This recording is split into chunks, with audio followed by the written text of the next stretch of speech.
Yan, good morning. So ngayon namisa na yung ating inahin na to. Pero nung isang araw pa siya namisa eh. Pero hindi pa siya umaalis kasi may itlog pang hindi na incube na kuan, napipisa.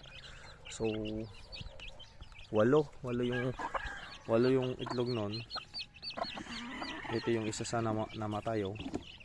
Hindi ko alam kung anong dumali, kung uwak ba o manok din. Kasi kung makikita nyo, itong isang manok na to oh, kinakagat niya kasi siya yung may tangay nito kanina. Hindi ko alam kung anong dumali. Napisa naman lahat. Kasi yung mga nakakaraang araw, inoobserbahan ko, yung shell ng itlog ay kinakain nila. Hindi ko alam kung yung manok din ang dumali o yung uwak. Dalawa lang oh. Dalawang black.